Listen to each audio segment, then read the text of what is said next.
کسی برادر اہل سنت ان سے سوال کیا قبلہ محرم کے دن شروع ہو گئے، کہ ہم ان دنوں میں کالا لباس پہن سکتے ہیں کہ نہیں؟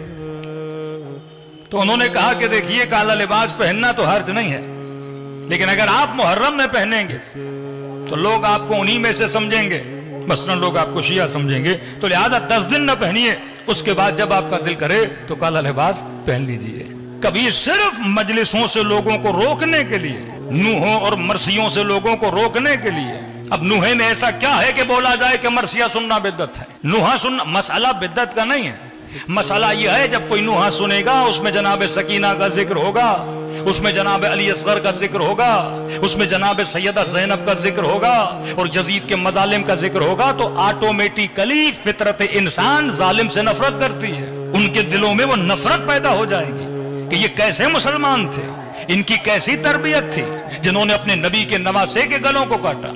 لہذا وہ نہیں چاہتے کہ پیغام حق، کیونکہ فطرت انسان ہے، آپ سے کوئی نفرت تبھی کرے گا جب آپ اس کو برے نظر آؤ، اور آپ سے محبت کوئی تبھی کرے گا جب آپ اس کو اچھے نظر آؤ۔ جنگ صفین مد مقابل کا سپاہی امیر المؤمنین کو گالم گلوچ دے رہا ہے، مولا کے ایک صحابی نے اسے پکڑا اور کہا کہ تو کیوں علی ابن ابی طالب کو اتنا برا بھلا کہہ رہا ہے؟ کہ مجھے بتایا گیا ہے کہ صاحبکم لم یصلی، آپ کا آقا نماز نہیں پڑھتا، مجھے بتایا گیا ہے کہ صاحبکم، آپ کا آقا عثمان کا قاتل ہے۔ کہ سننا تھا تو امام کے صحابی نے اسے پکڑا اور اپنے لشکر میں لے کر آیا، پہلے اسے عمار کو دکھایا کہ یہ وہ عمار ہے جس کے لیے نبی نے کچھ کہا تھا، پھر اسے پکڑ کے جناب اویس قرنی کے پاس لے کر آیا کہ یہ وہ اویس قرنی ہے جس کے لیے نبی فرماتے ہیں مجھے اس کی خوشبو آ رہی ہے۔ کہاں کا رہنے والا؟ یمن کا رہنے والا، اور زہاد سمانیہ میں جناب اویس کا نام آتا تھا۔ یہ ان اصحاب رسول میں سے تھے جو پوری رات ایک رات سجدے میں گزارتے تھے، یعنی اتنا طولانی سجدہ کہ رات گزر جاتی تھی کہ نام آیا زہاد سمانیہ۔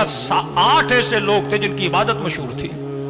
کہا جو یمن سے اٹھ کے یہاں آیا ہے اور یہاں آنے کے بعد اتنا سفر کرنے کے بعد جو اتنا نمازی ہے، جس کو زاہد بولا گیا، متقی بولا گیا، کہ کیسے ممکن ہے کہ یہ علی ابن ابی طالب کا انتخاب کرے؟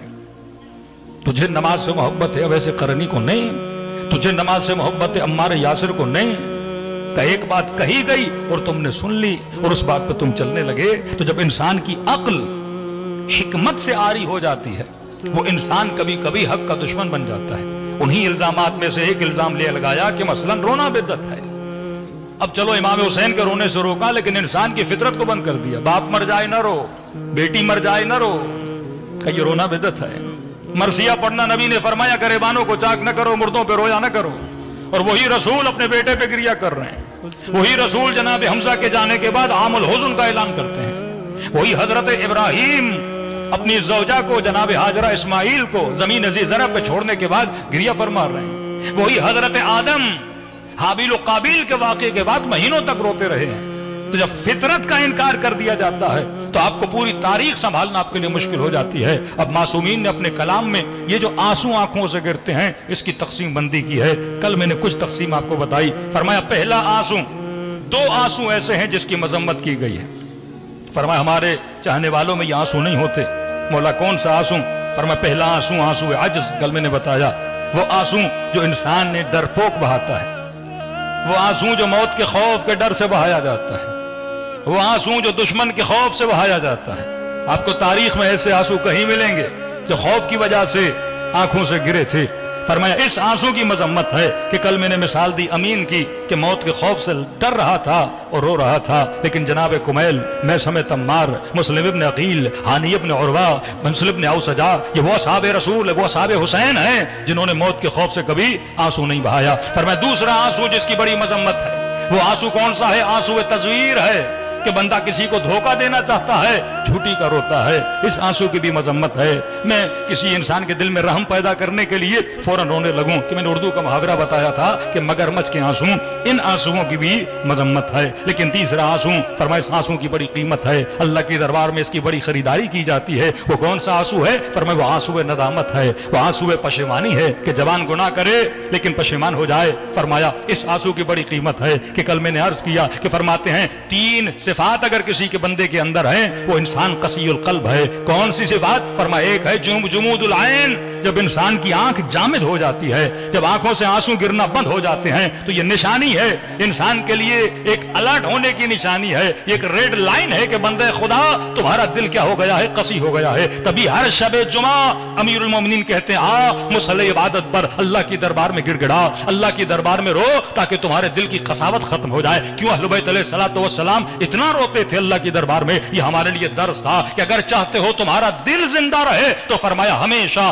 آنکھوں سے آنسو میں ندامت جاری رہے۔ فرمایا جلدی والی ندامت بہترین ندامت ہے کہ گناہ کیا فوراً بندہ نادم ہو گیا۔ تین چیزیں دل کو سخت کر دیتی ہیں، کل شاید عرض کیا تھا، ایک آنسوؤں کا نہ آنا، دوسرا بار بار گناہ کرنا۔ آپ مہینے میں ایک گناہ کرو، سال میں ایک گناہ کرو، لیکن ایک بندہ نہیں اصرار کر رہا ہے گناہ پر، غلطی سے نشہ ہو گیا، غلطی سے گناہ کر دیا، اب اللہ کی دربار میں توبہ کرو تو قابل قبول ہے، لیکن ایک بندہ ڈیلی نشہ کرتا رہے، ایک بندہ ڈیلی گناہ کرتا رہے، یعنی عادت بنا لے گناہ کو، کہ یہ بھی نشانی ہے قساوت قلب کی۔ تیسرا یہ ہے حرص دنیا، صبح سے شام تک یہ ہم و غم بن جائے کہ میں نے دنیا بنانی ہے۔ عمر چڑھتی جا رہی ہے لیکن انسان ہم و غم بنا لے، یہ اپنا ہدف بنا لے کہ میں نے اتنا پیسہ جمع کرنا ہے، تو فرمایا صبح سے شام تک اپنے دماغ اور فکر کو صرف مال دنیا میں مشغول رکھنا، یہ بھی نشانی ہے کہ انسان قسی القلب ہے۔ تو فرمایا ندامت کا آنسو بہترین آنسو ہے، کہ امام زین العابدین فرماتے ہیں کہ خدا کو گنہگاروں کے رونا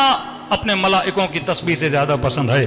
فرمایا چوتھا آنسو اشک فراق ہے، اس کی بھی مذمت نہیں ہے، اشک جدائی ہے، اس کی مذمت نہیں ہے۔ جناب یعقوب فراق یوسف میں رو رہے ہیں، جناب یوسف فراق یعقوب میں رو رہے ہیں، جناب رسول خدا جناب جعفر کو حبشہ میں تبلیغ کے لیے بھیجتے ہیں، جب خندق کے میدان میں 12-13 سال کے بعد جب نگاہ جناب جعفر پر پڑتی ہے تو رسول خدا کی آنکھوں سے آنسو بہنا شروع ہو جاتے ہیں۔ یعنی اتنی لمبی جدائی کے بعد باپ بیٹے کو دیکھے، ماں بیٹے کو دیکھے، بیٹا پڑھنے گیا تھا 4 سال بعد واپس آیا، یہ آنسو فراق ہیں۔ فرمایا اس کی بھی کوئی مذمت نہیں ہے۔ پانچواں آنسو اشک حب ہے، محبت کا آنسو، اشک ترحم ہے، رحم کا آنسو۔ یہ کون سا آنسو ہے؟ اگر آپ کے دل میں رحم ہوگا اب باپ کے جانے پہ رو گے، اگر دل میں رحم ہوگا اب بیٹے کے مرنے پہ رو گے، اگر دل میں رحم ہوگا کسی مومن پہ ظلم ہوگا تو آپ رو گے، فلسطینیوں کا ظلم دیکھ کے رو گے، کبھی کسی مظلوم کی آہ کو سن کے رو گے، یہ اشک ترحم ہے۔ کبھی ڈرامہ دیکھ کے انسان رو لیتا ہے، کوئی سیڈ سین آ جاتا ہے، یہ اشک ترحم ہے۔ تو پانچواں اشک کون سا ہے؟ فرمایا اشک فقدان ہے۔